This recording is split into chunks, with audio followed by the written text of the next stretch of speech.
Bonsoir à tous. On va pouvoir commencer.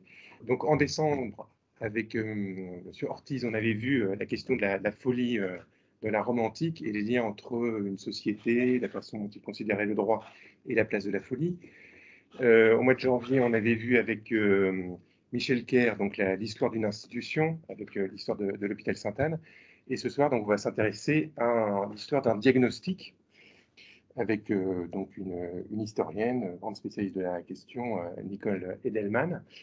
Et donc, vous allez nous parler de cette question de l'hystérie dans un laps de temps assez quand même grand. Oui, oui, une heure, mais sur pour balayer tout un panorama historique, donc depuis la fin du XVIIIe siècle jusqu'au début du XXe siècle. Et donc, vous travaillez effectivement depuis longtemps sur cette thématique. Donc, vous êtes historienne, agrégée, vous avez enseigné à Nanterre. Et vous avez beaucoup travaillé donc, à la fois sur les questions de la psychologie telle qu'elle se posait à la fin du XVIIIe siècle et pendant le XIXe siècle, qui sont plus exactement la psychologie, effectivement, telle qu'on l'entend depuis la Deuxième Guerre mondiale. Et vous êtes beaucoup intéressé justement à cette question de l'occultisme, des voyantes, des méthodes aussi telles que l'hypnose, le mesmérisme, etc. Et puis vous êtes aussi très intéressé par les questions de genre que vous avez travaillé donc depuis longtemps. Et vous m'avez dit que vous avez fait votre thèse donc avec Michel Perrault, aussi quelqu'un qui a porté donc cette question de la place des femmes dans l'histoire, qui a donné une place très, très grande. Donc vous êtes l'auteur d'un livre là que j'ai amené, donc les métamorphoses de l'hystérique. Je vous les mettrai, c'est les dernières diaporamas, les dernières fiches de diaporamas. Celle-là. Qui est un livre passionnant et qui en plus qui n'est pas épuisé puisque je vois qu'il vient d'être réédité, il est numérisé puis il vient d'être édité là en début 2022.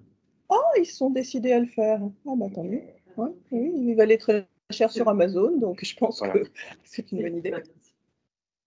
Et alors il y a énormément d'ouvrages concernant l'histoire de l'hystérie dont vous parlez dans votre propre travail. Il y a la bibliographie très complète et je voulais juste vous parler de celui-là qui est celle d'un travail anglo-saxon, mais qui est plutôt du côté de l'histoire culturelle de l'hystérie, et puis d'un travail de quelqu'un qui vous dit sûrement quelque chose, c'est Georges Didier Berman, qui est un grand philosophe, quelqu'un qui a beaucoup travaillé sur les questions d'esthétique, et qui avait publié un travail au début des années 80 sur l'iconographie de l'hystérie.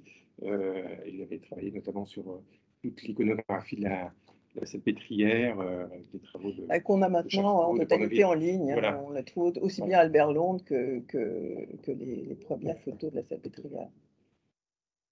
Bon, j'ai trop parlé, donc je vous laisse la place pour cet exposé, et à tout à l'heure. Oui, et redonnez-moi mon dernier, mon petit dernier. Pardon. Là, parce que ça peut-être qu'on en parlera après. Oui, absolument. Donc, je salue à nouveau, je vous salue à nouveau toutes et toutes, puisque bon, on a pris un petit peu de retard à cause de problèmes techniques, mais qui ont été finalement résolus. Donc, le titre, l'hystérie, l'hystérique et leur métamorphose, une approche historienne, puisque, en effet, je suis historienne. Pendant près de 2 millénaires, les symptômes somatiques de l'hystérie se sont assez peu modifiés.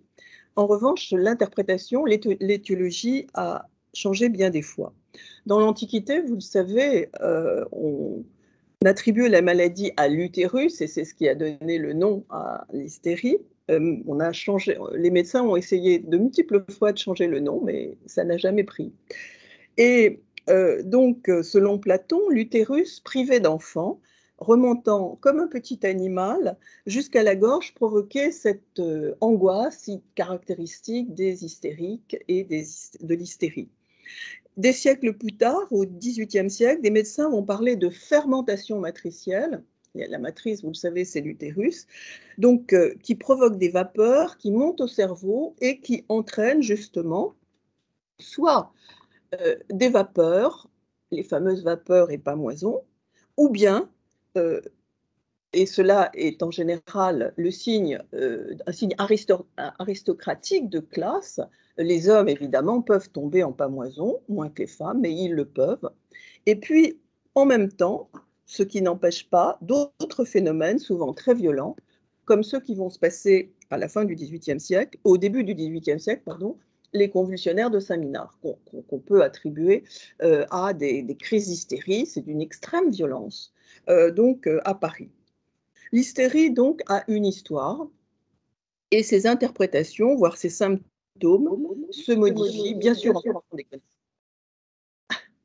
sûr en fonction des connaissances médicales, mais aussi selon les sociétés, les cultures, leurs croyances, leurs formes de pouvoir politique et les relations entre les hommes et les femmes, qui sont tout à fait intéressantes à étudier justement. Donc dans cet exposé, je vais suivre la chronologie et je ferai part d'une pensée savante dominante, celle théorisée par les médecins hospitaliers, essentiellement français. Vous savez que la France, à ce moment-là, enfin, pendant une grande partie du XIXe siècle, est vraiment celle qui guide ces travaux. Et cependant, ces théories, cette pensée ne sont jamais admises par l'ensemble des médecins ni par l'ensemble de l'opinion publique. J'évoquerai quand même donc certains débats, notamment entre aliénistes, donc vous savez que les psychiatres s'appellent aliénistes au XIXe siècle, au moins en France, et ceux qu'on n'appelle pas encore les neurologues, mais leurs travaux sont ceux-là. Je n'évoquerai pas donc du tout les interprétations littéraires ou bien des interprétations artistiques. Là, je vous renvoie éventuellement à mon livre donc sur les métamorphoses de l'hystérie. Et donc, en exposant ces conditions d'émergence des changements de l'interprétation d'hystérie, dans ce long XIXe siècle, hein, vous savez que les historiens le font aller de la Révolution française jusqu'à la Grande Guerre, je proposerai en historienne des hypothèses permettant d'en saisir des raisons politiques, sociales et culturelles. Donc, dans un premier moment, je tracerai les années 1800-1830. Après la Révolution française, donc des formes violentes d'hystérie utérine se redéploient. En effet, la théorie utérine la plus ancienne, j'ai parlé de Platon, mais il y avait eu des évolutions entre-temps. Hein. Sydenham, par exemple, avait attribué l'hystérie au cerveau, et donc évidemment les hommes pouvaient être concernés. Mais cette hystérie utérine réapparaît donc au début du 19e et demeure dominante jusque dans les années 30, et donc c'est ce que je vais voir. En 1806, donc là je lis mon diaporama, le traité des maladies nerveuses ou vapeur et particulièrement de l'hystérie et de l'hypocondrie. Donc vous retrouvez le terme de vapeur et vous voyez les deux maladies miroirs, hystérie et hypocondrie, qui vont souvent travailler ensemble. Sont une première étape, et un des plus importants, c'est Jean-Baptiste de Louviers-Villermé, donc, qui écrit ce livre. Il écrit aussi un article hystérie dans le dictionnaire des sciences médicales. Vous savez aussi sans doute, c'est le Pankouk, hein, qui est un ouvrage de référence qui est pour les médecins et les officiers de santé.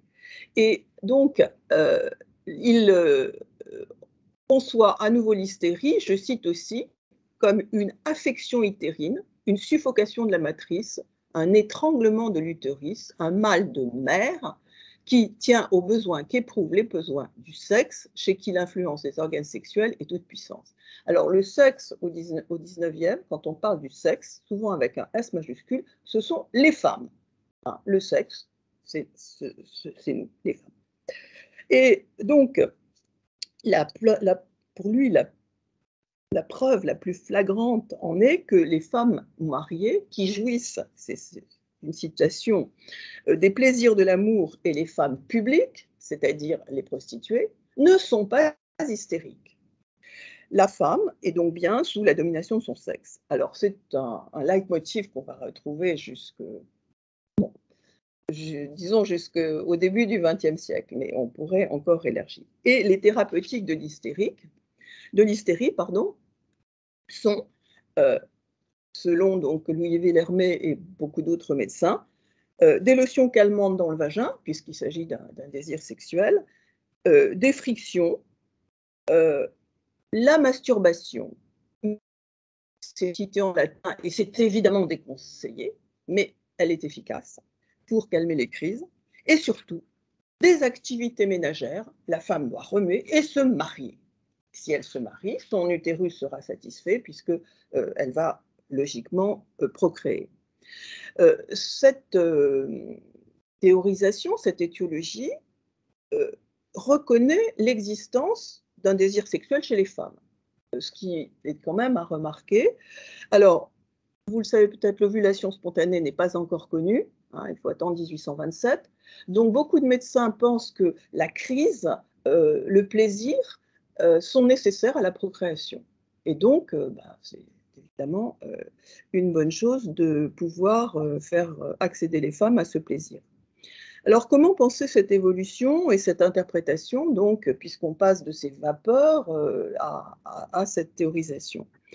Le passage du XVIIIe au XIXe est un moment de rupture, vous le savez, politique, sociale, culturelle et économique très marquant. Il y a eu les réflexions, évidemment, des philosophes des Lumières. Après les révolutions anglaises, états-uniennes et françaises surtout, le politique et la manière de gouverner les hommes ont été repensés partout en Europe et en Amérique du Nord.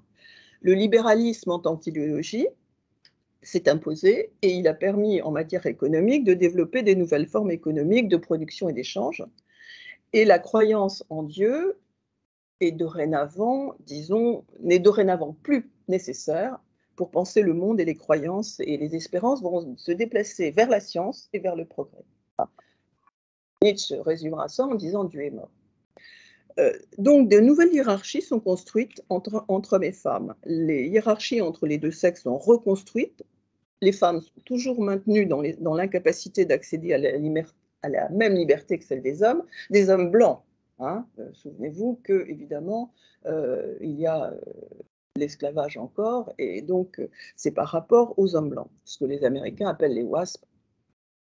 Le Code civil, qui est préparé par les révolutionnaires français et qui est promulgué en France en 1804 par Napoléon Bonaparte, et qui va être copié dans toute l'Europe, et en partie aussi aux États-Unis, marque une régression pour la liberté des femmes par rapport aux promesses révolutionnaires, et notamment par rapport au divorce qui avait été accordé, vous le savez, en 1792 en France. Le Code civil maintient les femmes dans la famille, elles sont soumises à leur père, puis à leur mari, à l'égal, je cite, du mineur, c'est-à-dire de l'enfant, ou du fou. Le célibat, certes, leur laisse plus d'autonomie, mais la vieille fille est stigmatisée au XIXe siècle. Alors, on peut être religieuse, auquel cas, il y a là une certaine autonomie, et certaines femmes, d'ailleurs, ont pris le voile dans certaines congrégations sociales pour avoir une certaine liberté. Mais bon, il fallait quand même avoir la foi. Donc, ce code civil, entouré de tous les discours qu'il fonde, reste malgré tout insuffisant pour le politique pour façonner vraiment la catégorie sociale des femmes et faire accepter ces limitations des libertés sociales et de ses capacités politiques. Et le recours à la science médicale va être un complément finalement indispensable, et les médecins vont y pourvoir en donnant aux femmes une spécificité de nature, donc incontestable. Si c'est la nature, on ne peut rien faire. La médecine, qui est dorénavant là aussi immergée, vous le savez, dans la révolution clinique, hein, cette révolution qui a eu lieu, alors qui est beaucoup plus lente que bien sûr la révolution politique, avec la méthode anatomo-clinique, est considérée comme répondant aux exigences scientifiques, et donc on pense que ce que les médecins disent est la vérité. Les médecins vont reconfigurer ainsi la catégorie femme. Ce sont vraiment des êtres procréés pour être des mères. Je cite Viré, vous le connaissez peut-être, c'est un des grands médecins, il écrit beaucoup, notamment dans le dictionnaire des sciences médicales. Donc, qu'est-ce donc que la femme? C'est la tige essentielle de notre espèce, elle est le dépositaire, la matrice originelle des germes et des œufs. Tout individu femelle est uniquement créé pour la propagation. Ses organes sexuels sont la racine et la base de toute sa structure. Tout émane de ce foyer de l'organisation. Tout y conspire dans elle. Le principe de sa vie réside dans ses organes utérins, influe sur tout le reste de son économie vivante. Bon, l'article fait 70 pages, hein, vous le trouverez, il est en ligne sur les bibliothèques. Bon, et vous voyez, beaucoup coupé, mais c'est tout dans cette conception. Donc, le discours médical et le discours politique présentent le sexe biologique comme un fondement essentiel de pathologies spécifiques, dans un dimorphisme très marqué. Vraiment, il y a une différence fondamentale biologique entre les hommes et les femmes. Donc, comme je l'ai dit, désormais, la femme est le sexe. Donc, elle est vraiment marquée par cette différence intrinsèque. Dans ce cadre, donc, la conception de l'hystérie de ce début du 19e, celle de Louillet-Villormet, que j'ai citée, mais qui n'est pas unique, devient d'une certaine manière un plaidoyer pour le mariage et la procréation. Pour ne pas être hystérique, il faut marier les femmes. Et le mariage en devient presque une obligation de nature. Certes, pour faire des enfants, pour maintenir les femmes en bonne santé, pour éventuellement satisfaire leur désir sexuel, mais bon, elles seront ainsi conformes au Code civil et à ce qu'on attend d'elles, à ce qu'on lui assigne politiquement, socialement et culturellement. Alors attention, on pourrait revenir aussi sur le sens de sexualité, hein, qui est, je crois, je le développe par rapport justement à Freud. Je citerai ensuite dans mon livre qui va paraître, être en librairie après-demain. Sexualité est souvent confondue a le même sens que génitalité, c'est-à-dire procréer. Donc, bon, là, il faut vraiment revenir sur le sens des termes. Donc, cette pensée dominante permet de comprendre pourquoi un certain nombre de théories qui attribuent l'hystérie à d'autres causes que celles donc, de l'utérus, comme celle de Franz Anton Mesmer, donc, qui invente le magnétisme animal, et Antoine Despines, qui est aussi un médecin magnétiseur, ou Alexandre Bertrand, qui est un médecin, mais qui utilise aussi le magnétisme et notamment le somnambulisme magnétique. Alors, vous connaissez le fameux Baquet, hein, ça a énormément de succès, ça irrigue vraiment toute la société.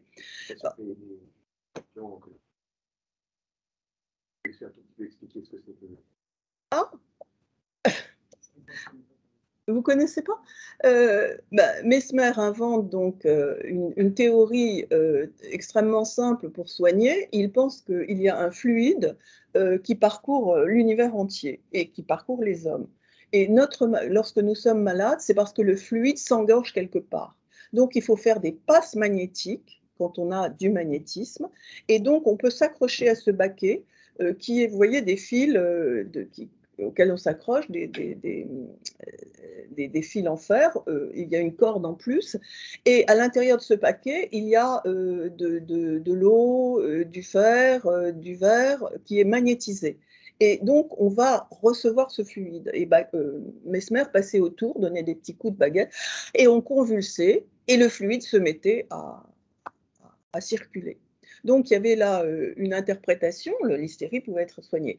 Et c'est le magnétisme qui permettra un jour de découvrir, en 1784, le somnambulisme magnétique, qui est le début de l'hypnose. Tout le 19e siècle parle de somnambulisme magnétique en même temps que de l'hypnose. C'est quasiment la même chose. Donc, pardon ? En quoi consiste exactement le somnambulisme ? C'est la même chose, c'est l'hypnose. Le marquis de Puységur, donc, qui est un disciple de Mesmer, soigne les malades par des passes magnétiques. Donc, je mets les mains parce que c'est comme ça que ça se passe. Donc, on fait circuler le fluide. Et un jour, il soigne un de ses valets de ferme, Victor Ress, qui a eu semble-t-il, une sorte de pneumonie. Bon, on ne va pas faire de médecine rétrospective. Et au lieu de le faire convulser ou de justement de faire il s'endort. C'est-à-dire qu'il tombe dans cet état modifié de conscience et il va se mettre à parler et à dire j'ai ceci, j'ai cela, il faut que vous magnétisez tel jour et tel jour. Et là, il y a un phénomène, alors moi je l'ai beaucoup étudié, qui commence et qui va aboutir, j'en reparlerai à propos de Charcot, qui va aboutir à ce qu'on appelle maintenant l'hypnose. Mais si vous lisez Balzac, par exemple, ou Gautier, il parle de somnambulisme, et c'est ce somnambulisme-là. C'est pas le somnambule naturel qui fait qu'on se lève la nuit parce que Enfin, je ne sais pas pourquoi d'ailleurs, parce que je ne sais pas si d'ailleurs si on sait. Donc, cette interprétation-là n'est pas dominante, mais elle existe. Et puis, il y a un autre homme qui s'appelle Étienne Georget, qui là est parmi vos confrères, médecin aliéniste à la Salpêtrière, disciple de l'aliéniste Étienne Esquirol, qui attribue, lui, en 1821, l'hystérie à un état morbide du cerveau, concluant que des hommes, évidemment, peuvent être hystériques, mais il faut qu'ils soient efféminés, c'est-à-dire qu'ils aient une sensibilité féminine.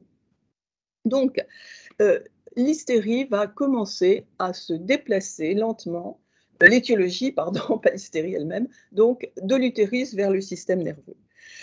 Alors là aussi, entre 30 et 50, les sociétés occidentales se transforment, en France particulièrement, mais dans beaucoup d'endroits, ces années sont, surtout les années 30, sont des années de tous les dangers pour l'ordre politique et social. Il y a en effet un certain nombre de réformateurs sociaux qui vont proposer des changements économiques, sociaux, culturels, qui mettent en cause l'idéologie libérale dominante. On peut parler de socialisme, bon, c'est plus compliqué que ça, mais on les a appelés utopistes d'ailleurs. Mais ce sont, dans l'époque, des hommes et qu'on appelle réformateurs sociaux.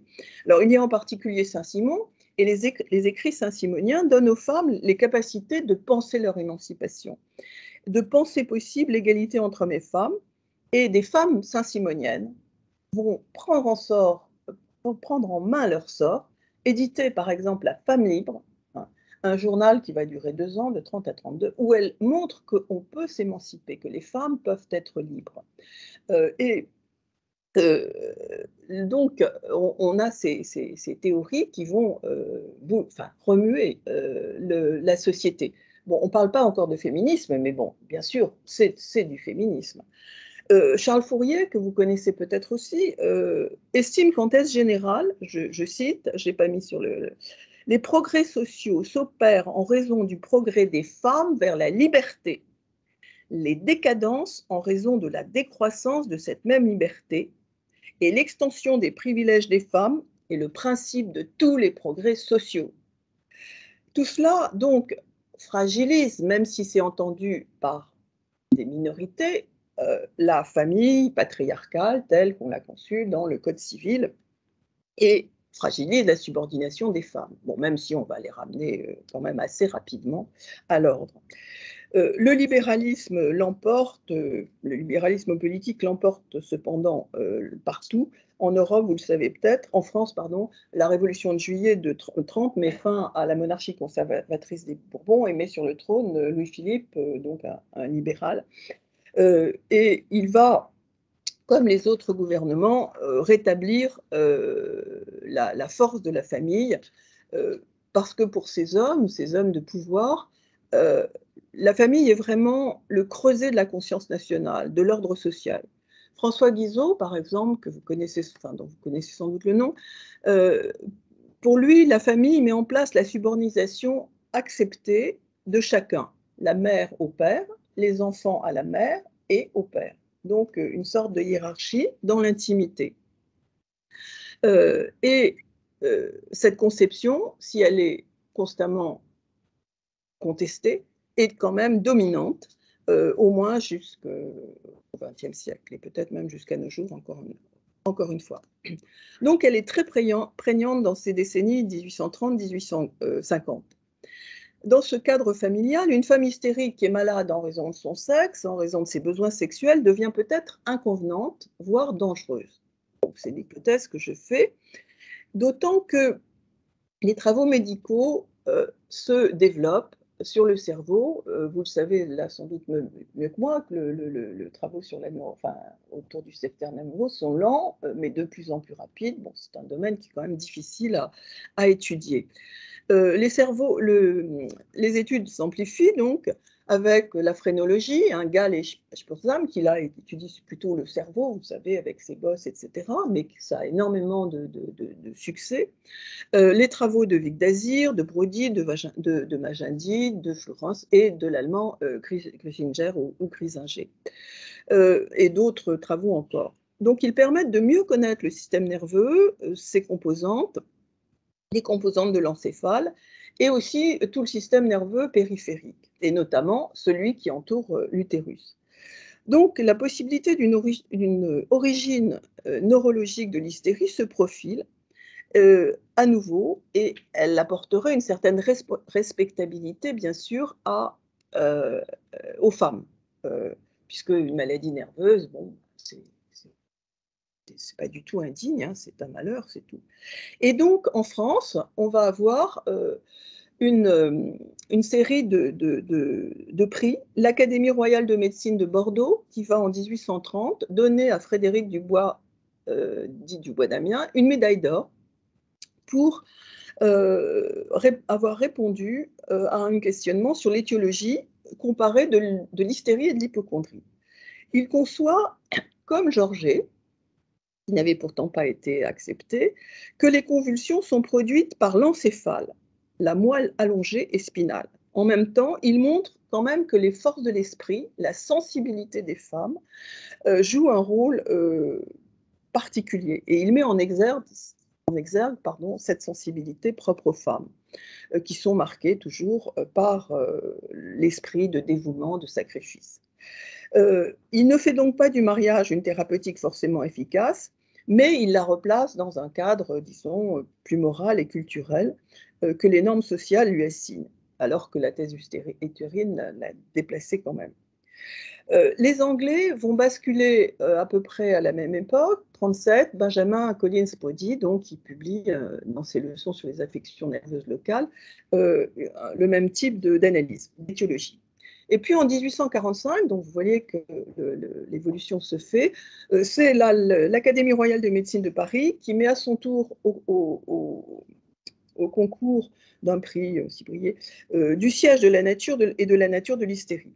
Et là, on va avoir deux ex-aequo, Jean-Louis Brachet qui soutient une étiologie neurocérébrale et Landouzy une étiologie neurogénitale, c'est-à-dire qui viendrait des nerfs périphériques. Donc tous deux reçoivent le premier prix de l'Académie.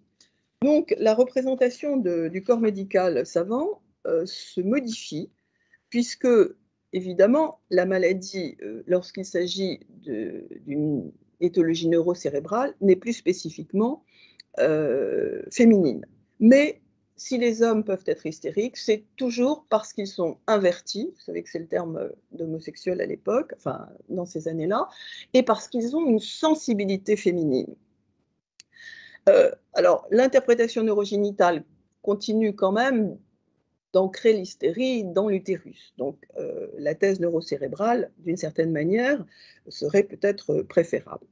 Et on voit que les thèses de médecine, ça je l'ai étudié dans mon livre sur la métamorphose de l'hystérique, les thèses de médecine sur ce sujet s'amplifient. Il y a un très, très grand nombre de thèses de médecine et qui pointent la neurologie plutôt que l'étiologie hystérique. Et on a donc un nouveau, c'est pas des tournants, hein, c'est des accélérations de mouvements. Entre les années 50 et 90, l'hystérie devient une névrose de l'encéphale. Alors, on a là un moment aussi important culturellement, socialement et politiquement, ce sont les années 48. Vous savez sans doute qu'en 48, toute l'Europe éclate. Ça commence en France, comme d'habitude, je dirais. Et puis, toute l'Europe connaît des révolutions avec très vite une très sanglante répression, même en France. Et on a un retour à l'ordre social et politique qui s'impose partout, avec la mise en place de gouvernements plus ou moins autoritaires, plus ou moins libéraux. Et tous vont continuer, bien sûr, de soutenir la nécessaire grandeur de la famille patriarcale, qui est toujours considérée comme un pilier, un fondateur de l'État. Tous affirment que la puissance maritale et la puissance paternelle ne doivent pas être diminuées. La paternité, c'est intéressant, est toujours présentée comme l'expression de la suprématie de l'homme sur la nature. Une forme plus élevée, supérieure de relations humaines qui transforme la nature en organisation sociale. Alors que les femmes, elles sont procréatrices, c'est vraiment quelque chose de biologique, hein, il y a un utérus. Mais en revanche, on les encense, hein. C'est la muse et la madone. Elles demeurent cependant assujetties à leur mari par le code civil. En France, on a même quelque chose d'extraordinaire, puisque vous le savez sans doute, en mars 48, la Seconde République accorde le suffrage universel. Ben, les femmes, les saint-simoniennes notamment, qui sont vieillies simplement, elles disent ben, on va voter. Ah non. Les femmes ne font pas partie de l'universel. Alors bon, là, il y a toute une série, évidemment, de théorisations pour soutenir cela. Les femmes ne font pas partie de l'universel humain. Bon, tous ces principes, dans cette époque aussi, dans ces moments, sont confortés par l'emprise de la religion chrétienne, et particulièrement de la religion catholique, qui s'affermit sur les filles et les femmes. L'Église prend, dans beaucoup d'endroits, en France en particulier, la quasi-tutelle de l'enseignement des filles, et les femmes, disent les théoriciens, enfin dit le clergé catholique, est semblable à l'homme, mais différente. Et elles doivent cultiver ses vertus propres, douceur, tendresse, grâce et amour. Et ses obligations spécifiques sont prière, travail, silence et souffrance. Et en même temps, les apparitions mariales se multiplient au XIXe. Et la figure de la Vierge triomphe. Or, la figure de la Vierge, elle est vierge et elle est martyre. C'est un modèle. Cela est confirmé, je dirais, par la promulgation du dogme de l'Immaculée Conception. Elle est sans tache, elle n'est pas touchée par le péché original en 1854, qui dessine donc ce modèle de la femme. Donc, dans les années 50, la théorisation de la place et du rôle de la femme dans la société se renforce, se modifie un petit peu, mais donc, le traité de Pierre Briquet, donc là je reprends mon diaporama, va conforter cela, puisque Pierre Briquet, qui est donc un médecin hospitalier parisien à la Charité, donc un généraliste, hein, il y a encore peu de toute façon de spécialisation à cette époque, va publier en 1959 le traité clinique et thérapeutique de l'hystérie, qui est une première synthèse sur la neurologisation de l'hystérie. Donc, Pierre Briquet donc, publie ce livre, qui est donc qui est une sorte de bilan synthétique, qui n'est pas vraiment considéré comme un ouvrage novateur, hein, et qui montre la lente conception de l'évolution médicale. Briquet fait donc à son tour de l'hystérie une maladie nerveuse dont il place le siège dans l'encéphale. C'est une névrose de l'encéphale, c'est son terme. Et il met l'accent, il est hospitalier, vous le savez, les hôpitaux au XIXe siècle sont réservés aux indigents, donc ce sont les pauvres qui sont là, et donc ils sont souvent dans un état physiologique assez délabré.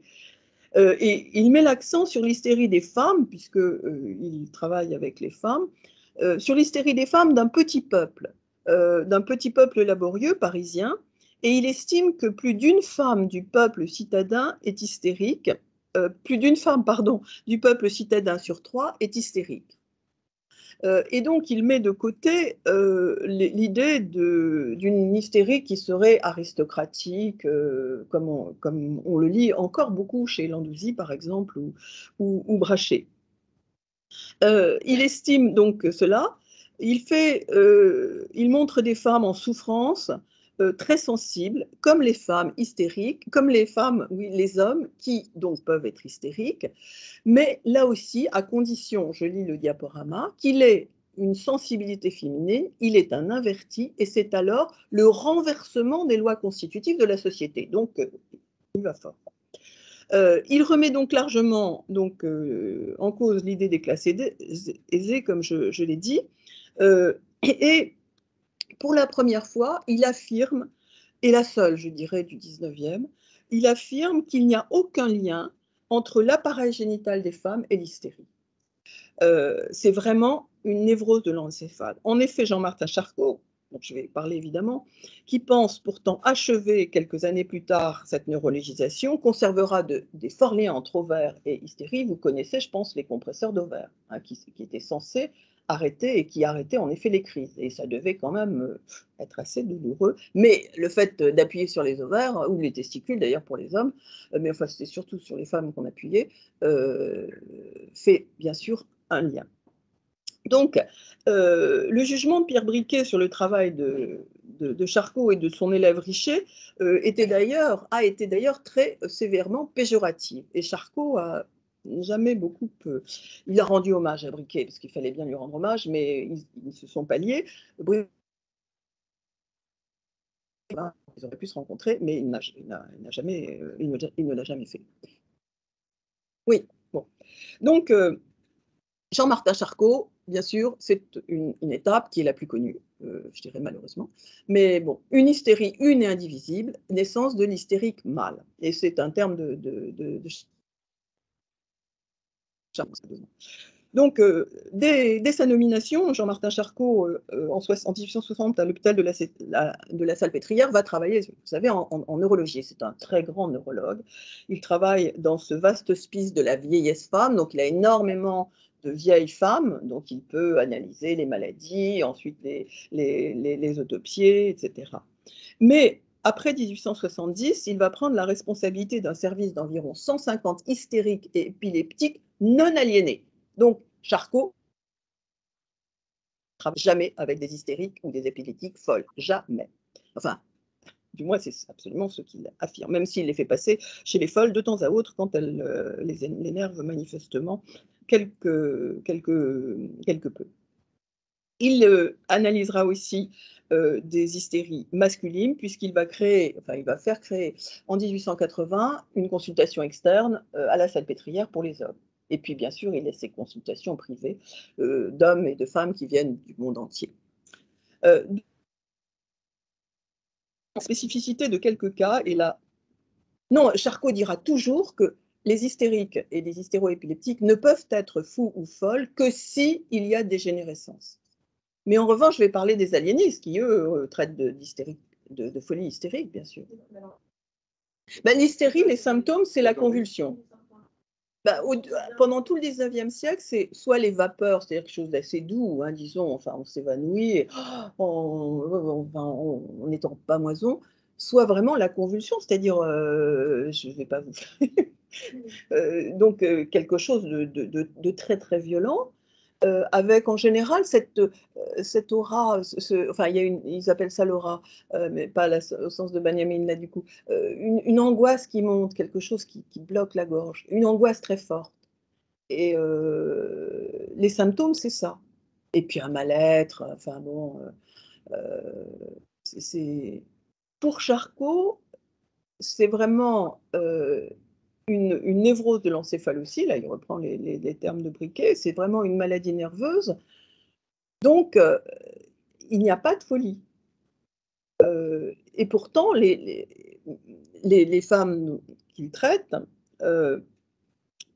il estime que c'est une névrose de l'encéphale et exactement, je ne sais plus si je cite, oui, une lésion du système nerveux, je lis mon diaporama, lésion dynamique, c'est son terme, qui n'altère pas l'organe, mais sa fonction. L'hystérie est une névrose cinématéria, du moins dont la matière reste encore à déceler. Ça, c'est le progrès scientifique qui va permettre un jour, quand on fera des autopsies, de découvrir le lieu de cette hystérie. Donc, bien sûr, hommes et femmes peuvent être hystériques. Et donc, à la fin des années 70, Charcot va démontrer, alors là aussi, c'est une construction, mais bon, on estime que c'est un grand neurologue, il est connu, c'est un des grands phares de la médecine européenne, voire un feu d'artifice à Londres où on a son nom qui s'inscrit dans le ciel. Enfin, c'est quelqu'un d'extrêmement connu. Il va démontrer la régularité des crises avec ces 4 phases qui se succèdent lors d'une attaque, la grande attaque, hystéria major. Épileptoïde, clownisme, attitude passionnelle, délire. Cette hystéria major, avec ses 4 périodes, lui permet de relier étroitement cette dernière phase, donc du délire, pendant laquelle les hystériques parlent, et ça c'est Freud qui va l'entendre, et puis des psychiatres, enfin des aliénistes, et sont dans des états hypnotiques, léthargique, catalepsie, somnambulisme, et ainsi ça lui permet de rien entendre, c'est-à-dire ça n'a aucune importance. Ce qu'elle raconte, ça n'a pas d'importance. La cause n'est pas là, la cause est dans quelque chose, une lésion qui est dans le cerveau. Alors, euh, il va donc dans ces états hypnotiques, donc voilà, une attaque hystéro-hypolyptique, le fameux arc de cercle, qui n'est pas très beau là. On a des hommes qui font un arc de cercle, mais je ne l'ai pas fait, vous regarderez sur Internet, vous les trouverez. La femme, là, étant, si vous voulez, une sorte de convulsion, elle est appuyée sur ses pieds et sur la tête, hein, sur le crâne. Ça fait un arc. Donc là, elle est dans son lit, à l'hôpital. Ça, c'est les phases de clownisme, hein, donc de convulsion. Ce sont des dessins. Et donc, Charcot va, lorsqu'il étudie ces hystériques, réintroduire l'hypnose, puisque dans la phase de délire, on a, dans la dernière phase, on a donc léthargie, catalepsie, somnambulisme. C'est un moment où les femmes, ou les hommes d'ailleurs, sont dans un état modifié de conscience, donc en état d'hypnose. Il a réintroduit l'hypnose dans le champ de la médecine officielle, puisqu'elle avait été mise à l'écart lorsqu'on parlait de somnambulisme magnétique. Bon, mais j'en ai parlé à propos de Mesmer, parce qu'on n'arrivait pas à savoir ce que c'était. Il en fait, lui, une hystérie expérimentale, certitude dont il fait part à l'Académie des sciences en 1882, dans une communication classée sous la rubrique physiologie-pathologie, et intitulée Sur les divers états nerveux déterminés par l'hypnotisation chez les hystériques. Alors, c'était déjà, je dirais, réintroduit, et Charcot le connaît bien sûr, en 1943, par les travaux du chirurgien écossais James Brett, qui a renommé le somnambulisme magnétique hypnose. Le terme d'hypnose apparaît sur le champ médical. Il ne l'invente pas vraiment, c'est grec évidemment, mais on l'avait déjà trouvé avant, mais enfin peu importe. Il rentre vraiment avec Brett. Mais les deux termes vont cohabiter très longtemps, jusqu'au XXe siècle, enfin jusqu'à la Grande Guerre. Et il a écrit donc un livre, Neurohypnology or the Rationale of Nervous Sleep, qui est traduit en français assez tardivement d'ailleurs, mais que les médecins, la plupart, enfin de ceux qui s'intéressent à cela, ont lu. Et il en fait de l'hypnose un sommeil nerveux. Donc on peut provoquer par le gong, par le flash, par le miroir tournant. Et donc, il rejoint évidemment, d'une certaine manière, il donne à Charcot la possibilité de penser cela. Et donc, reprenons alors, si, rappelons quand même, parce que je crois que là, du coup, c'est important à rappeler, que pendant toute cette fin de siècle, des années 70, disons, jusqu'à la Grande Guerre, l'hypnose, il y a un engouement formidable pour l'hypnose, les phénomènes hypnotiques. Voyance, médiumnité, spiritisme, table tournante, tout ça, c'est de l'hypnose. Hein. Maupassant dit le guide Maupassant, l'hypnotisme qui est en train de devenir une religion qui a ses miracles, ses apôtres, ses fanatiques et ses incrédules, diffère des religions ordinaires en ceci que presque tous ses prêtres sont docteurs en médecine et non plus en théologie. Donc c'est vraiment, si vous travailliez un peu sur le 19e, la fin du 19e, vous trouveriez constamment cela. Alors Charcot connaît bien sûr cette histoire. Hein. En tant que médecin, il est collectionneur, vous le savez aussi, d'iconographie, hein, de tableaux et de représentations, notamment démoniaques. Donc, lui, considérant que l'hypnose est une hystérie expérimentale, va travailler avec cela. Et il met ses malades en état d'hypnose. Enfin, il les fait mettre en état d'hypnose. Soit par le gong, on donne un grand coup, soit par le flash, soit par des miroirs tournants. Et on a donc, voilà, léthargie, donc une femme, une hystérique, qui a été mise en état de léthargie. Donc, vous voyez, on la met, hop, il y a une hyper-excitabilité musculaire. Hein. Je ne vous conseille pas d'essayer parce que, bon, je ne pense pas que vous y ayez. Mais là, on peut s'asseoir sur elles. Hein. Elles sont, cela dit, ensuite tout à fait épuisées.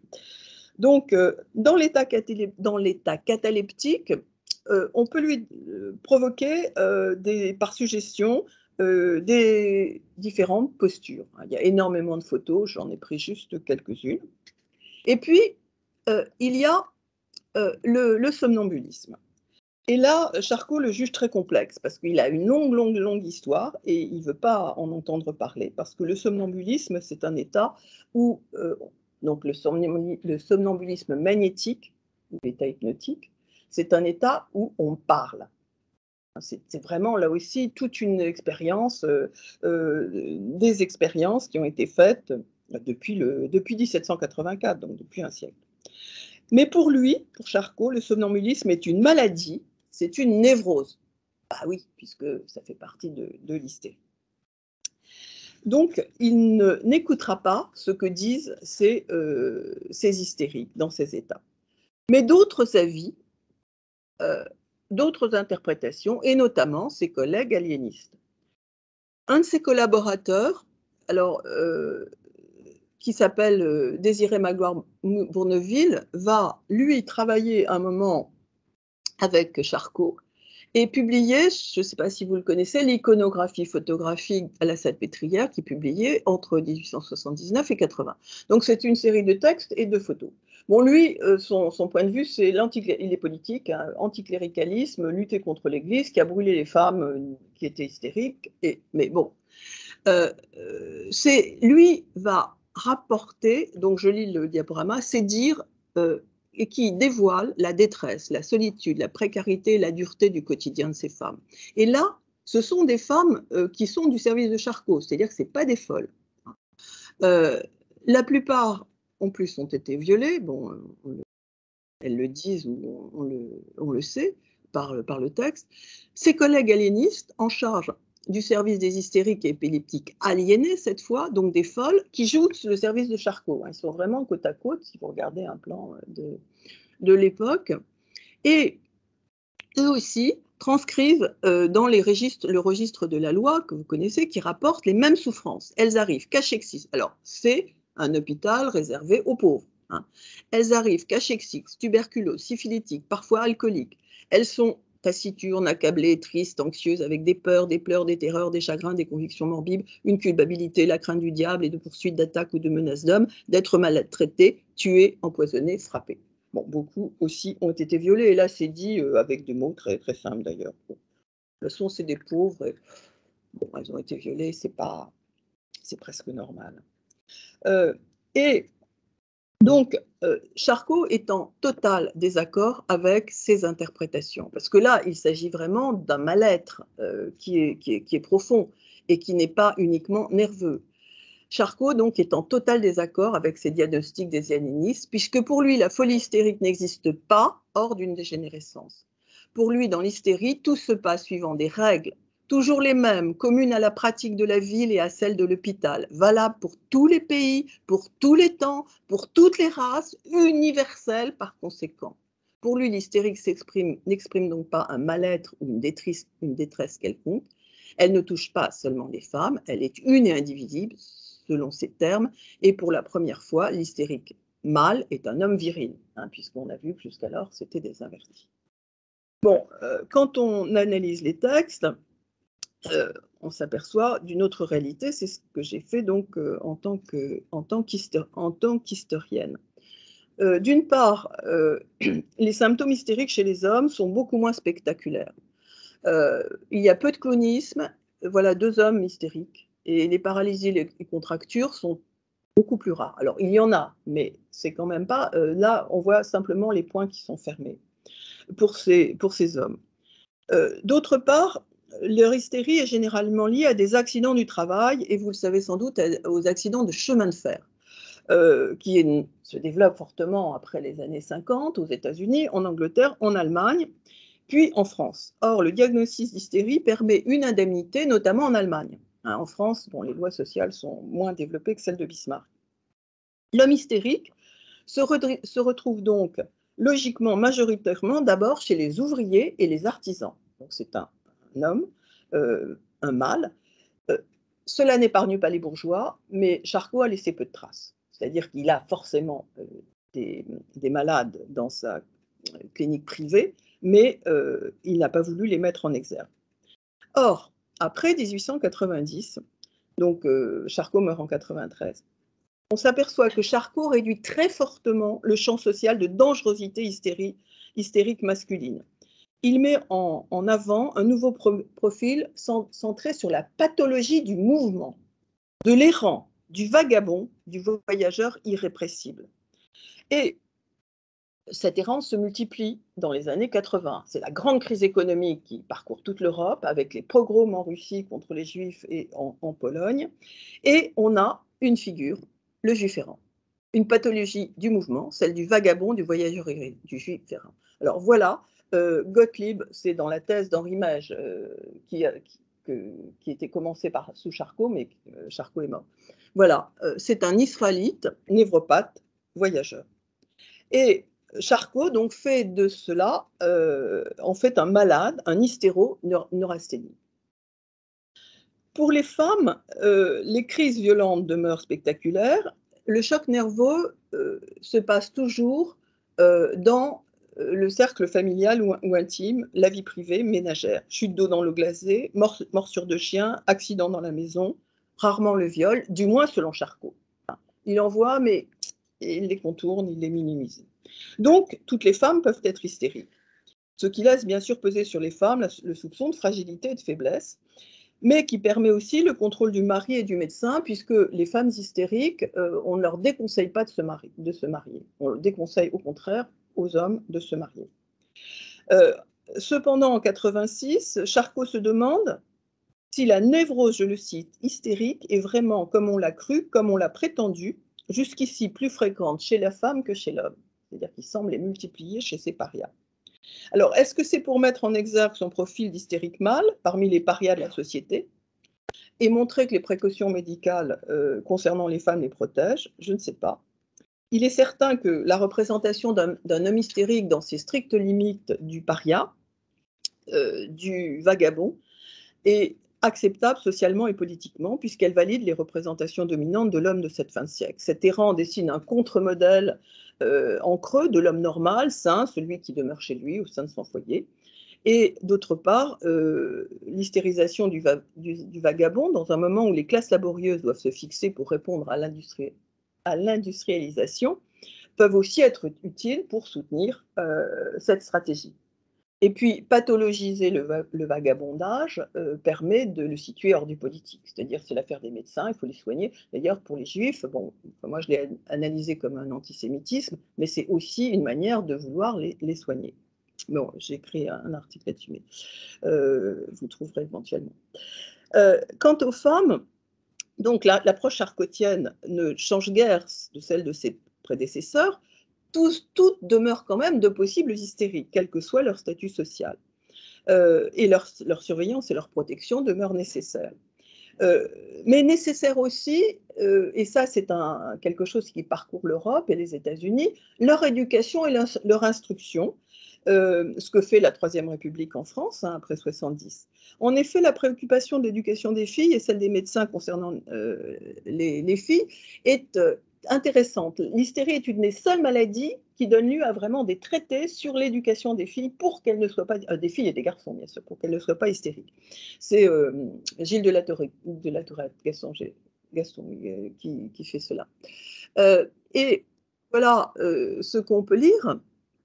L'hystérie est très commune chez les petites filles, dont l'éducation est mal dirigée, soit par suite d'une trop grande faiblesse pour les enfants et par le développement d'un état de sensiblerie qui constitue une prédisposition réelle, soit par suite de l'absence d'exercice physique, soit par suite de la vie confinée et de travaux intellectuels exagérés. Les livres de sentiments, les romans, certains journaux, certaines poésies impriment nécessairement, presque nécessairement, une direction vicieuse à l'esprit, à la sensibilité, aux affections des jeunes filles. Donc pas de romans, pas de bal, pas de musique, pas trop de religion non plus, pas de mysticisme et pas de travaux intellectuels trop poussés. Il ne faut pas les pousser dans les études, c'est mauvais. Il faut qu'elle fasse de la gymnastique, qu'elle soit bien soignée par une bonne nourrice ou par la mère, plutôt à la campagne. Bon, pour les garçons, c'est moins dangereux. d'autant que la grande crise, la grande crainte pour les femmes, c'est le moment des règles. Là, vraiment, c'est un moment de tous les dangers. Bon, les garçons n'ont pas la même chose. Donc, le pronostic pour les garçons est plus bénin, et puis l'éducation des garçons est de toute façon quand même beaucoup plus rude et différente de celle des filles. Donc, Charcot, à ce moment-là, domine, donc dans ces années, jusqu'en 90, l'opinion médicale. Mais il est contesté, on l'a vu par les aliénistes, et par-delà les aliénistes, il est contesté par Hippolyte Bernheim, que vous connaissez peut-être, qui est un des grands médecins qui a la chaire de clinique médicale à Nancy. Et si pour Charcot, la suggestion peut devenir thérapeutique sous hypnotique, c'est-à-dire qu'il modifie les contractures, il les fait disparaître, mais pour lui, le soin, c'est l'électrothérapie. Hein, c'est bon, quelque chose de beaucoup plus violent et différent. Et il n'est possible que parce que la maladie est hystérique, je l'ai dit, hystérie expérimentale. Ce n'est pas l'avis de Bernheim, ni d'Auguste Liébaud, qui lui a été un des premiers découvreurs et thérapeutes par justement l'hypnose et le somnambulisme magnétique. Bernheim publie un ouvrage contre Charcot, il faut avoir du courage à l'époque, de la suggestion dans l'état hypnotique et dans l'état de veille. Il y affirme que non seulement l'état d'hypnose n'est pas pathologique, mais qu'il peut être obtenu chez tous les individus par la suggestion, définie comme l'influence provoquée par une idée suggérée et acceptée par le cerveau, et il estime enfin qu'il y a équivalence entre sommeil naturel, sommeil provoqué, hypnotisme. Donc, c'est l'hystérie, en gros, n'existe pas. Et Bernheim juge l'évolution régulière des crises de la salpêtrière comme l'effet d'une culture suggestive. Les hystériques très hypnotisables font par suggestion ou imitation ce que l'on attend d'elles. L'hystérique est une auto-hypnotisée, on peut en effet s'auto-hypnotiser. Il peut s'auto-suggestionner lui-même et un grand nombre de symptômes de l'hystérie ont toutes les allures des phénomènes d'autosuggestion. Les crises hystériques, les hallucinations, les convulsions sont des rêves, des autosuggestions dont on ignore la cause. L'hystérie est donc pour lui d'origine psychique, donc là on voit l'évolution, et n'existe que dans les crises. Les crises d'hystérie, réactions psychophysiologiques, phénomènes d'ordre purement dynamique, peuvent, dans la grande majorité des cas, être inhibés et déracinés par une influence psychique. Donc en gros, l'hystérie n'existe pas comme maladie. On a des crises et c'est tout. Donc, Charcot est contesté, là, magistralement quand même, hein, et ça, là, ça va avoir une succession. Et puis, il est aussi contesté par l'Église et des médecins catholiques qui sont partie prenante dans la construction de la figure de l'hystérique. En effet, ils sont confrontés à l'hystérisation des phénomènes mystiques par les médecins athées, en particulier Bourneville. Et on fait par exemple de Bernadette Soubirous une hystérique. Ils vont donc contester la véracité des guérisons, mais ils contestent, ces médecins, la véracité des guérisons miraculeuses. Vous connaissez peut-être le Lourdes de Zola. Enfin, c'est pas un des textes qu'on lit souvent, mais bon, bah, c'est vraiment lisez-le. Enfin, moi, j'ai trouvé que c'était un pinceau, mais bon, ça faisait partie de mon travail. Il sera mis à l'index d'ailleurs, son livre. Donc, ils contestent, donc, ces médecins, la véracité des guérisons miraculeuses qui connaissent une ampleur jamais égalée à Lourdes depuis les apparitions de Marie à Bernadette Soubirous en 1858. Le débat autour de l'hystérie, des phénomènes de possession, de vision mariale, de guérison miraculeuse se place donc dans un cadre plus large, aussi dans un cadre plus large de combat idéologique autour de l'anticléricalisme et de l'athéisme. Bon, là, il y a toute une histoire qui a été écrite. Moi, j'ai un chapitre dans mon livre, mais beaucoup plus largement par d'autres que moi. Donc, vous voyez l'évolution, vous l'apercevez, et elle va se poursuivre assez rapidement à partir de la mort de Charcot. Charcot, Grande Guerre, l'hystérie devient une maladie psychique. Alors, non pas qu'elle ait des aspects neurologiques, et là vous êtes bien placé pour le savoir, mais c'est assez spectaculaire. À la mort de Charcot, donc en 1893, assez subitement, l'étiologie de l'hystérie. Pardon ? J'entends pas. Combien de temps il vaut ? Ah ben, peu de temps, mais bon, on a perdu beaucoup de temps. Hein. Bon, je vais essayer d'aller très vite. Oui, il est 9 h. Ouais, je suis désolée, mais là, bon. Alors, je vais résumer. À la mort de, mais là, c'est déjà c'est résumé. À la mort de Charcot en 1893, l'étiologie de l'hystérie est interprétée et réinterprétée extrêmement rapidement, devient une maladie psychique avec des effets somatiques divers. Sa thérapeutique s'inscrit alors dans le cadre des psychothérapies. Les psychothérapies naissent dans les années 80 et qui apparaissent donc dans les années 80 et sont plus ou moins directives. Toutes font appel à l'hypnose. Babinski, lui, la renomme l'hystérie pitiatisme et la réduit à un ensemble de troubles fonctionnels. Jules Desgerine, un des grands neurologues, donne un rôle essentiel à l'émotion. Bernheim la réduit, je viens de le dire, au crise. Pierre Janet lui donne une dimension psychique inscrite dans un subconscient, accessible par l'hypnose, et Freud a un inconscient psychique. Donc, l'hystérie, alors bon, je peux résumer, hein, il y a Pierre Janet, bon, qui lui va parler de subconscient, travailler avec l'hypnose, mettre ces hystériques en état d'hypnose et suggestionner en faisant disparaître le trauma. Alors, ça donne des résultats, évidemment, comme vous pouvez l'imaginer, assez divers, parce que, il y a conversion, mais il va transformer un trauma, par exemple, sous hypnose en disant: «Bah non, c'était pas un crime, c'était pas aussi violent, il rhabille le cadavre», enfin des choses de ce type. Donc il, met au jour un subconscient, c'est-à-dire qui est sous la conscience, mais qui est accessible. Et puis bon, pour moi, la grande rupture, c'est Freud. Alors Freud est pourtant un élève de Charcot, enfin pas un élève, il n'est pas élève, mais il a été chez Charcot pendant 6 mois, en 85-86. Il était, euh, euh, il connaît bien Janet, évidemment, puisqu'ils ont été un peu confrères. Il connaît aussi Bernheim, il a été le voir en 1889. Lui, il va mettre au jour un inconscient, mais un inconscient qui n'est pas accessible directement à la conscience. Il le théorise vraiment dans l'interprétation des rêves en 1899, et puis dans la métapsychologie. Et il met l'inconscient, la conscience et le préconscient. Et l'inconscient, c'est vraiment justement cette instance qui possède des traces mnésiques qui n'ont pas pu accéder à la conscience et qui ne vont être accessibles que par le traitement de psychoanalyse. Hein, c'est un type de psychothérapie avec des conditions très particulières, puisque lui va abandonner l'hypnose, mais les conditions très particulières du divan pour éviter la suggestion. Et donc, il va mettre en gros 10 ans entre 85 et 95 pour se détacher de Charcot, parce qu'il reste très lié à lui, peu à peu. Et pour moi, la rupture, c'est les études sur l'hystérie publiées en 95. Donc là, je vous ai mis des citations. Bon, vous les lirez, hein, elles sont, je pense, assez claires. Mais là aussi, le basculement psychique vers le psychisme n'est pas admis par tous et de loin.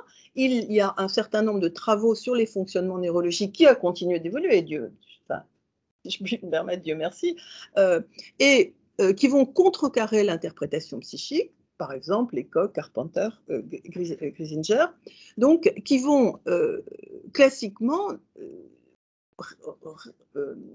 référer l'hystérie toujours à un phénomène purement neurologique, où le psychisme n'intervient pas.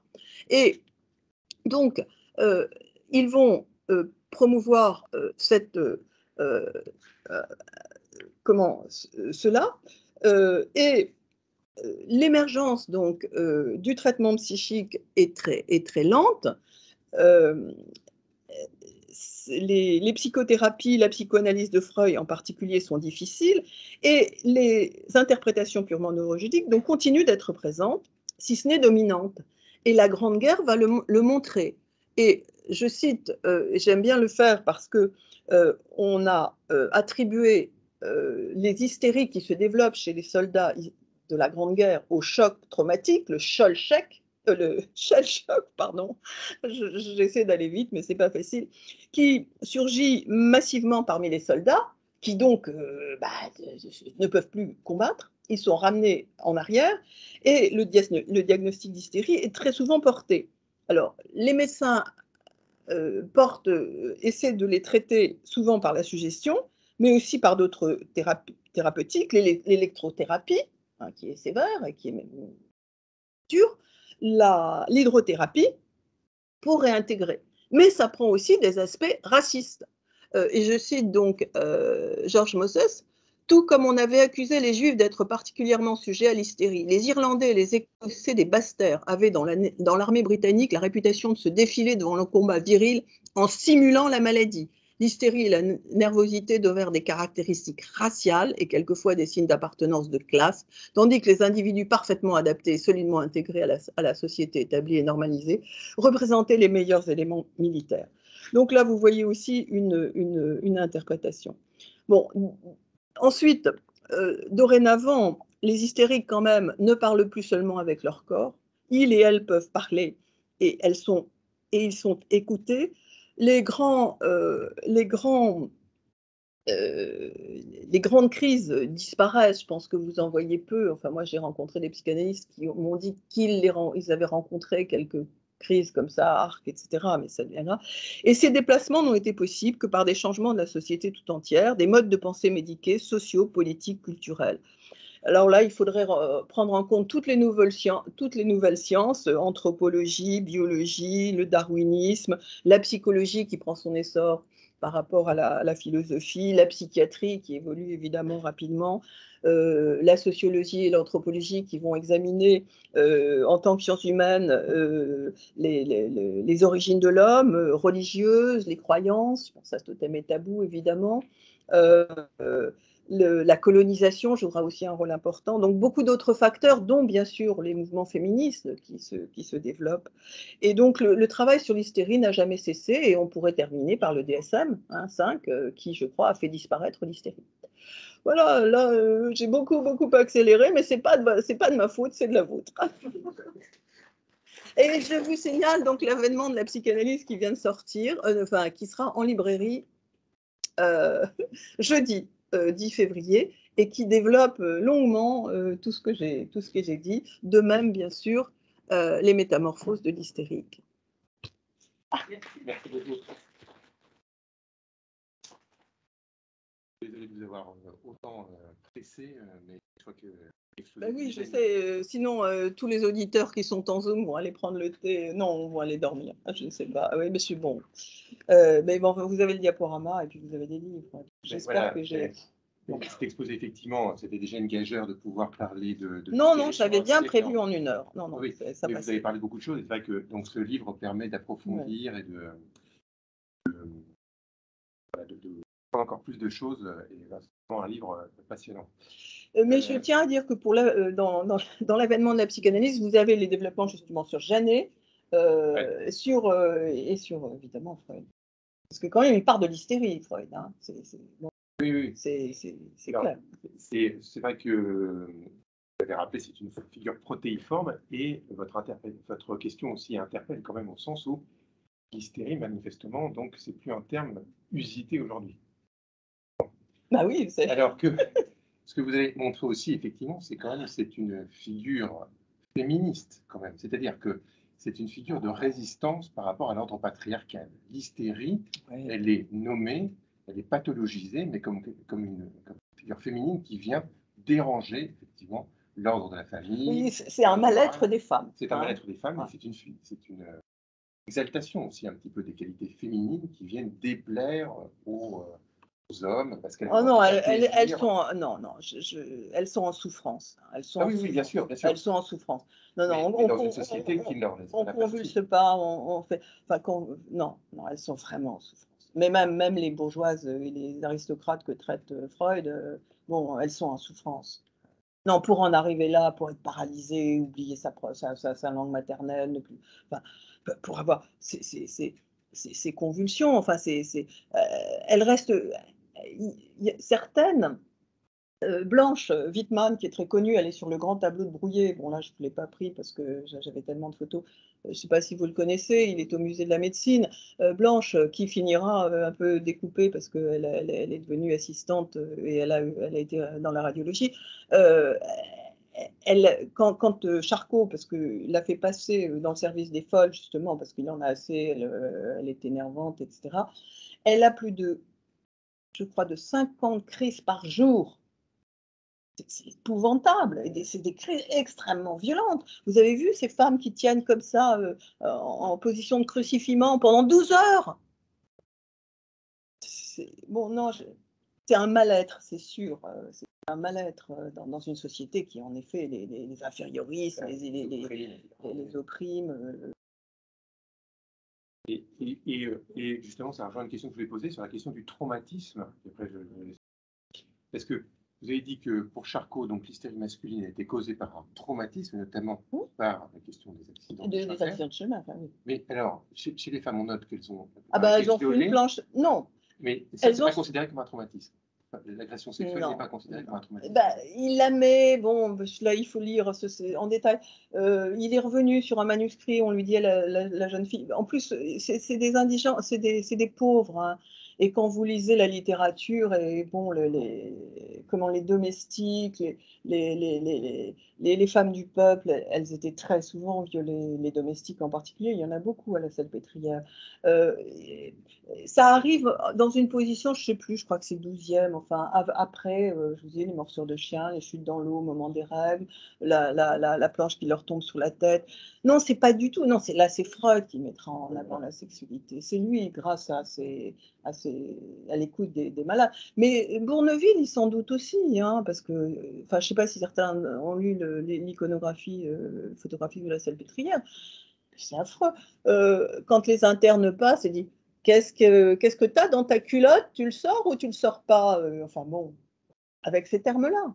Alors elles sont évidemment dans un état, enfin, sous hypnose, mais c'est très sexué, c'est très sexuel. Et quand on voit leur histoire, elles ont toutes été violées à 11 ans, 12 ans, 13 ans. Augustine, vous la connaissez, Augustine? Non, les films, Augustine. Bon, je vis avec elle. Est-ce que vous aviez des questions? Allez voir Augustine, même si... C'est une des patientes de Charcot. Voilà. Il y a le film avec Vincent Lindon sur Charcot. Oui, mais même si c'est impensable que Charcot ait violé, lui, enfin, non, pour moi, c'est pas pensable. Mais on voit bien justement une convulsion. Non, il y a un autre film qui a été tourné qui s'appelle Augustine aussi, qui lui est beaucoup plus, mais il a été très mal distribué. Et on le trouvera, mais bon, là aussi, je n'ai pas les références là. Mais on le trouve. En cherchant bien, on le trouve sur Internet. Juste pour savoir ce que c'est qu'une hystérie, c'est comme effectivement les études sur l'hystérie de Freud et Breuer que vous trouvez assez facilement. Là, vous avez des cas cliniques avec des histoires, quand même, de l'hystérie, donc fin de siècle, mais qui sont extrêmement parlantes quand même pour je ne sais pas comment ils sont diffusés, mais j'ai beaucoup de petits articles, justement, à la fois sur Sur Cannes, j'ai vu des choses. Sur Augustine en particulier. Mais bon, je sais pas, non, en fait, je veux dire, c'est court, du coup.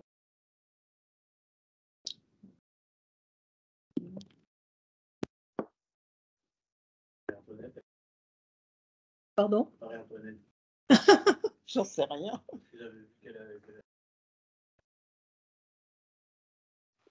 Excusez-moi. Allô? Excusez-moi. On pense qu'elle a été... Oui, je vous en prie.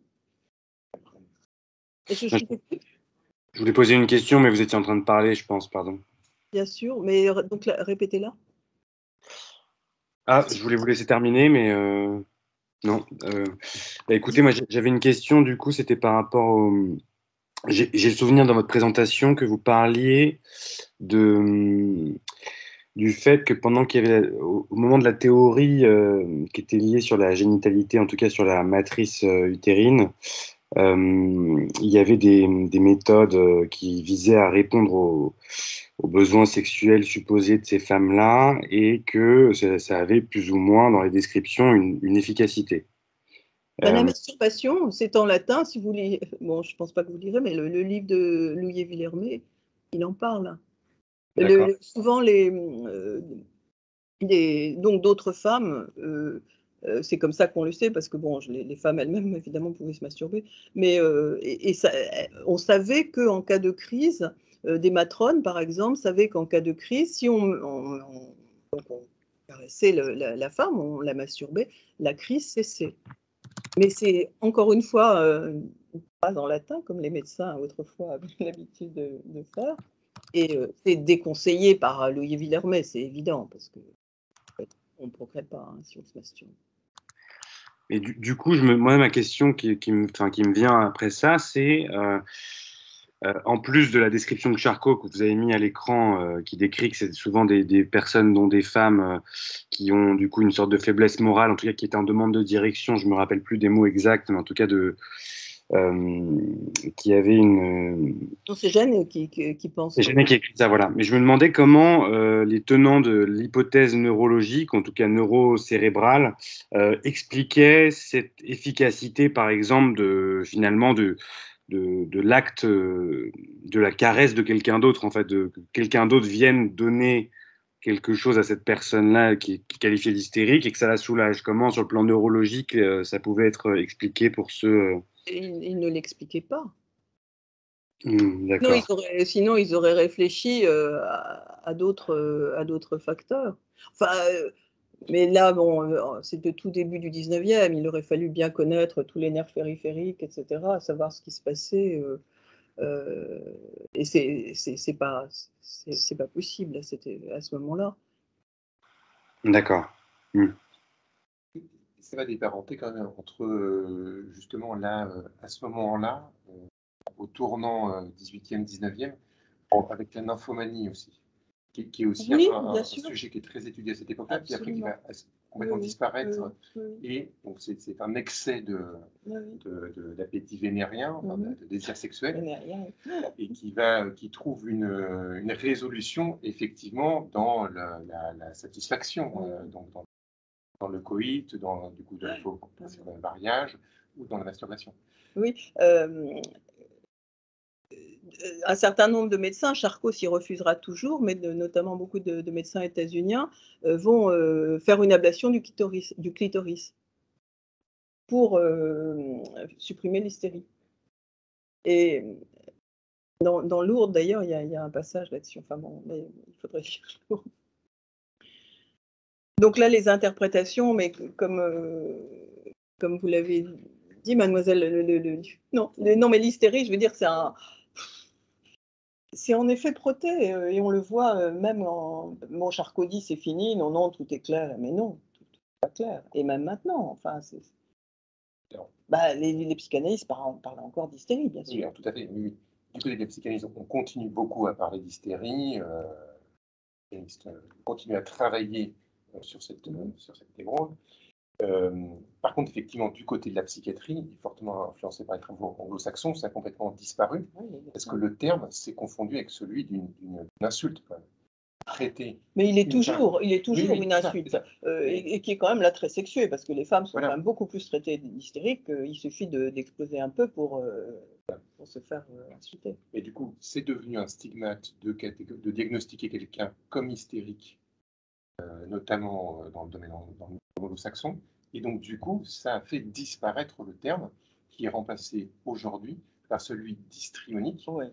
Et donc, le Y a disparu. Avec des troubles, etc. Voilà, avec des trucs qui font dissocier et qu'on traite éventuellement par médicaments. Non. Alors, non. Alors, pour la personnalité histrionique, c'est plutôt quand même la psychothérapie qui est recommandée. Mais cognitive, comportementaliste. Voilà, c'est la théorie des schémas ou la théorie comportementale, effectivement. Ouais. Ça, je comptais en parler, mais. Je suis désolé. Excusez-moi, s'il vous plaît. Bien sûr.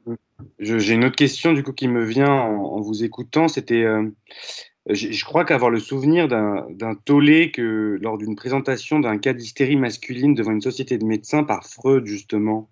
Oui. Et comment on peut expliquer ce caractère un peu, comment dire, associé à la psychanalyse qui soit négatif, sachant que lui-même présentait des cas d'hystérie masculine. Parce qu'il est encore très charcotien et il n'a pas encore les moyens de développer. Freud, la psychanalyse n'est pas comme ça du jour au lendemain. Donc en effet, quand il rentre de Paris, hein, il est très très influencé par Charcot. Pour lui, enfin, la nécrologie d'ailleurs qu'il a écrite est tout à fait intéressante et très dithyrambique.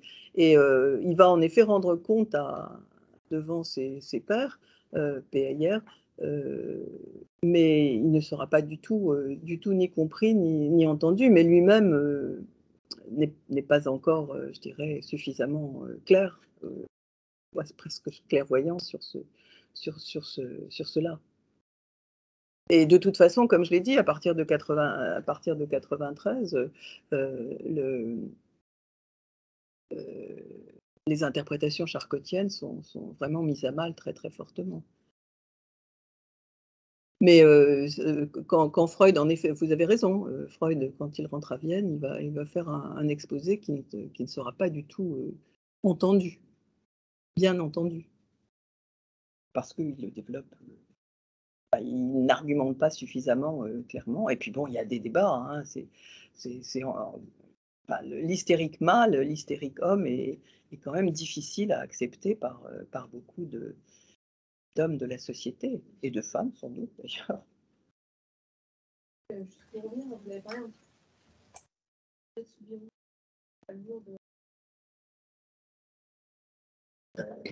enfin, vous avez dit que c'était une histoire de... Beaucoup de médecins disent que Bernadette Soubirous est hystérique.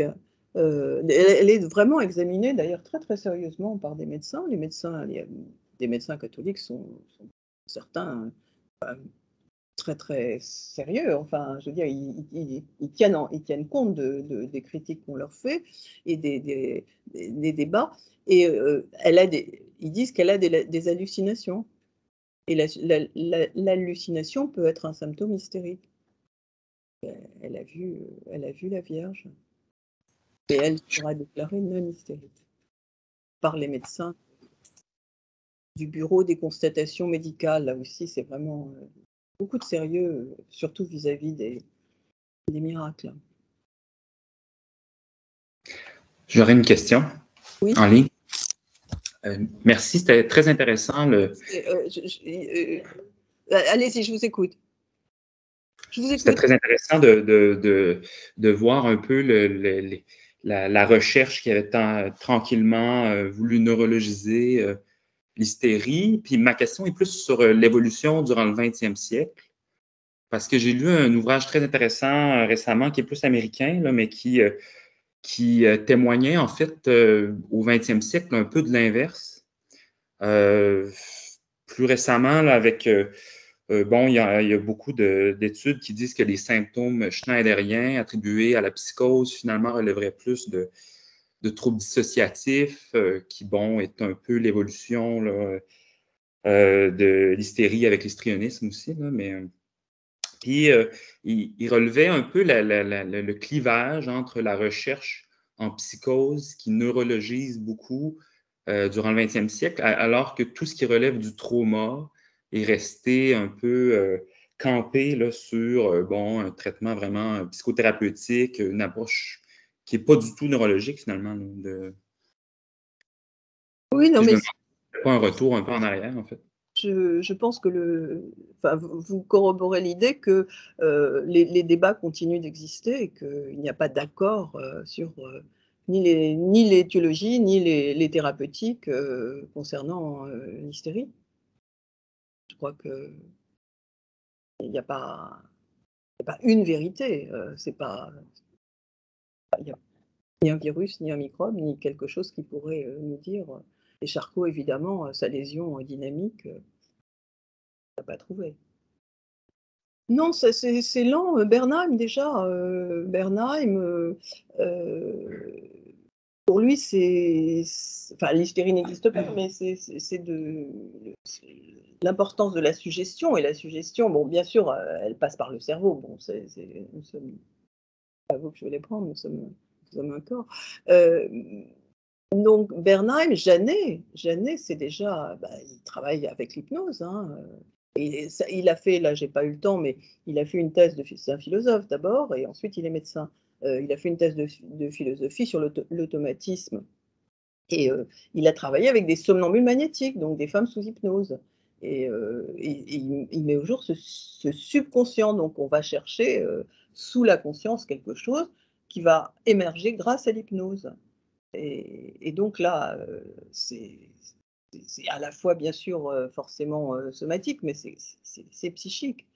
Et Freud, lui, oui, fait. Mais déjà aussi dans toutes les. Bah là, j'en parle beaucoup dans l'avènement de la psychanalyse, dans toutes les psychothérapies. On a Desgerine fait des psychothérapies avec du bois de Berne, qui sont très directives. Il les met sous hypnose, il traite ses malades. À partir du moment où on a des psychothérapies, on abandonne les traitements. Bon, cela dit, Janet, il continue à faire de l'électricité, de l'électrothérapie, des douches froides, des bains, oui, de l'hydrothérapie, je l'ai dit. Mais dès les années 80, on commence à le penser. Et même, enfin bon, moi c'est mes hypothèses, mais dès le somnambulisme magnétique, donc les années 84, etc., quand on traite des hommes et des femmes, alors ils ne sont pas forcément hystériques, mais qui sont dans des détresses, etc., par le somnambulisme, donc par l'hypnose, ça marche. Donc, c'est déjà psychique. Il n'y a pas de linéarité en histoire, mais c'est clair, il y a des discontinuités, des disparitions, des réapparitions, ça reste sous-jacent, ça reste chez quelques-uns, puis ça réapparaît. Donc là, le dernier intervenant, monsieur, par rapport à ce que vous disiez, c'est tout à fait cela, c'est-à-dire qu'on remet en cause, on remet sur le métier des questionnements, et heureusement, parce que ah, ce serait épouvantable si on. Bon, cela dit, heureusement aussi en médecine, on a des vérités, mais bon, pas toujours. Hein. Les deux à la salpêtrière, c'est forcément des femmes du peuple, puisque quand on va à la salpêtrière, c'est parce qu'on est une femme de peuple. Hein, il y a le bal des folles qui dit le contraire, mais non, quand on ne va pas à la salpêtrière, parce que c'est quand même un endroit particulièrement dur au XIXe siècle. Et donc, ça donne évidemment, ça met en exergue des femmes du peuple, des femmes donc plutôt pauvres, mais quand Freud, ou même Janet d'ailleurs, parce qu'ils ont une clientèle privée, mais Freud en particulier, traite les hystériques, ce sont des grandes bourgeoises. Bon, il est neurologue, et il fait payer quand même assez cher, même s'il a beaucoup de mal au début parce qu'il n'a pas assez d'argent, mais donc l'hystérie est partagée. Et au XVIIIe et au XVIIIe siècle, c'est vraiment, enfin l'hystérie, je dirais, là c'est vraiment breté. Hein, c'est tout et n'importe quoi. On a de multiples définitions. Je ne retrouve pas le nom et j'en suis désolée pour elle. Il y a un livre qui s'appelle L'invention de l'hystérie, mais là au sens pas de Didier Huberman. Je retrouverai. J'ai répondu, oui. Donc, monsieur, vous. Oui, en ligne, est-ce qu'il y avait une question? Oui, bah, si j'ai un peu de temps, c'était par rapport à la place de la nosographie dans le contrôle social, parce que vous mettiez en avant la place de l'hystérie du coup masculine en lien avec le juif errant et d'autres imaginaires comme ça. Moi, j'avais en tête un autre nom qui s'appelait la dromomanie, je crois. Oui, absolument. Là, c'est les aliénistes. C'est les aliénistes qui parlent de dromomanie. Oui, j'aurais pu le citer, mais comme j'étais du côté de Charcot, bien sûr. Oui, oui, c'est la même chose. Enfin, la même chose, quasiment la même chose, parce que là aussi, vous avez des traités entiers. Hein. Donc, c'est bien défini. Pour les États-Unis, pour les qui s'échappent des plantations. Ah, ça, j'ai pas travaillé là-dessus. Mais c'est possible, oui. Non, mais. Donc, c'est différencié entre les aliénistes et les drôles. Qui s'échappent en général, bon, on leur coupe une main, on les poursuit, on les soigne pas. Hein. Non, et je crois que c'est. Non, mais c'est en Europe, il y a en effet, bon, cette émergence qui a été travaillée, hein, vous avez tout à fait raison, par des alliés et par des historiens d'ailleurs, c'est une nosologie qui naît, hein, et qui a disparu là, je pense. Donc, c'est dromomanie, tout à fait. Il y a d'autres termes encore, je crois. Comment ? Oui, oui, oui, tout à fait. Oui, bah oui, absolument. Oui, oui. Pas mal. Non, c'est drapétomanie, je me suis trompé. Drapétomanie, Ah c'est oui, la folie d'accord. des esclaves qui s'échappaient. Et bon, c'est vrai que vous posez la question là, du changement de paradigme avec Freud, c'est vrai qu'aussi, donc, vous l'avez souligné, c'est Freud écoute effectivement, lui, pour la première fois, ce qu'a à dire Bourneville écoute. et- Bourneville a écouté, et- parce que sinon il n'aurait pas transcrit ça. Oui, mais en tout cas, il écoute, lui, un désir qui est effectivement refoulé, qui est empêché. Il écoute ça pour la première fois. Il écoute une vérité de l'être qui se joue effectivement dans un symptôme et qui veut dire quelque chose sur la subjectivité. C'est plus compliqué. Dans les psychothérapies, je pense à Desjardins, à Dubois de Berne, à d'autres, ils écoutent aussi. Mais ils suggèrent, ils projettent. Freud, c'est enfin, pour moi, c'est le seul, en effet, c'est le premier à justement par l'abandon de l'hypnose, d'abord parce qu'il n'y arrive pas bien et que bon, et puis par cette cure si particulière où on est allongé, on ne voit pas le médecin, il ne peut pas suggérer. Il laisse vraiment émerger cet inconscient. Et là, du coup, c'est soi-même qui allons, enfin, c'est nous-mêmes qui allons chercher notre trauma, si c'est possible, par l'association, donc par toute la technique psychothérapeutique, hein, psychoanalyse d'abord d'ailleurs, et puis psychanalyse ensuite. Euh, donc, sinon, écoute, on les a écoutés, peut-être même que Georget a écouté ces malades. Peut-être que n'écoute pas des symptômes, des signes, en tout cas, il écoute qui parle. C'est-à-dire à chaque fois quelque Oui, chose de et singulier. les gens qui viennent chez lui, c'est parce qu'ils ont des symptômes graves. Oui, il écoute effectivement une parole spécifique et non pas la parole de la maladie qui parlerait. Tout à fait, tout à fait. Ça, c'est vraiment un changement quand même. Ah oui, non, pour moi, c'est vraiment le passage à autre chose. Mais encore une fois, bon, la psychanalyse est controversée actuellement. Enfin, ça va très mal en ce moment. Enfin, moi, je trouve, mais bon, je suis tout à fait en accord avec, avec le psychanalyste. Mais, je pense qu'il y a beaucoup, par toutes les thérapies cognitivo-comportementalistes, qui là sont quand même très suggestives, très.